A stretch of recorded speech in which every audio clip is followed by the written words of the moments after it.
de cette même réunion, une réforme de redistribution des revenus a également été soulignée. Il s'agit de troisième redistribution. Monsieur Ding, pouvez-vous nous expliquer ce que c'est ce système de troisième distribution et comment pourra-t-il accélérer la promotion de la... Oui. En fait, dans le système chinois, guidé par le PCC, il y a des facteurs qui sont plutôt traditionnels. Le problème de l'égalité et de la justice sociale, c'est une idée ancestrale dans la tradition chinoise. Depuis plusieurs milliers d'années, les Chinois faisaient attention à ce genre de choses. La Chine a été découverte par des missionnaires occidentaux à l'époque comme le pays qui présentait la plus grande mobilité sociale.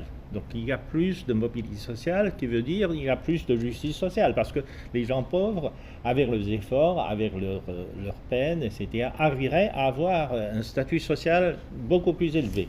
Et ce n'était pas le cas en Occident. Parce qu'en Occident, la société était plutôt traditionnelle, féodale, etc. La richesse s'hérite de génération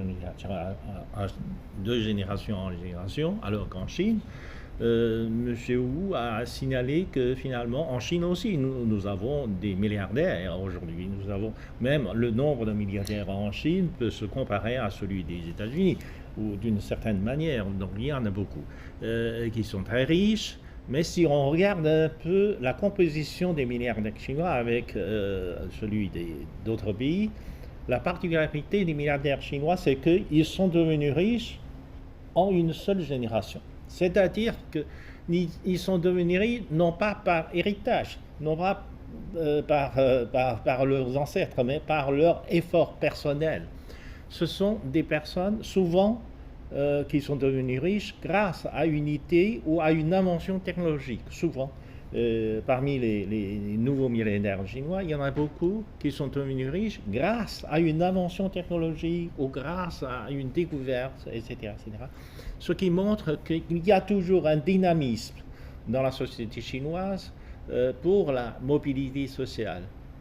Et cette mobilité-là se montre par la manière dont on peut faire fortune.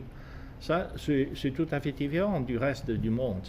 Et donc, cela montre que la société chinoise fait beaucoup attention au problème de l'égalité sociale, mais elle n'est pas pour autant une société égalitaire non plus. Donc, c'est très, très important. Mais à mesure que l'État chinois est fiscalement plus fort et a des moyens de créer, par exemple, un système de protection sociale.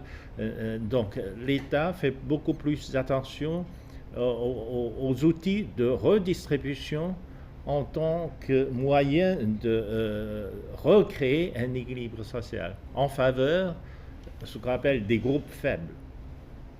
Parce que, en fait, il faut comprendre que la Chine s'est convertie vers une économie de marché. Une économie sociale de marché, mais c'est tout de même une économie de marché. Et le marché n'est pas égalitaire. Le marché se développe toujours en faveur des gens qui sont déjà naturellement bien dotés. Et là, le rôle de l'État est de corriger les tendances naturelles du marché et de recréer un équilibrage social. Et troisième redistribution, c'est dans ce sens-là. Première redistribution, c'est revenu par travail. Deuxième redistribution, revenu par le capital, par votre épargne, votre capital. Troisième redistribution, ce serait redistribué par l'État, par le levier du pouvoir public, en faveur des groupes faibles, des faibles qui n'ont pas les moyens d'arriver à la prospérité par le capital ou rien que par le travail. Ils n'arriveraient jamais par le travail à ce niveau de prospérité. À ce moment-là, l'État doit intervenir pour faire en sorte que ces groupes faibles bénéficient d'autres assistances publiques. Et il faut faire attention que ces assistances publiques en Chine ne sont pas de ce genre de donation gratuite. Non, c'est souvent accompagner des mesures d'encouragement pour qu'ils puissent s'autosuffire à long terme. Ça, c'est quelque chose aussi de complètement différent du reste du monde.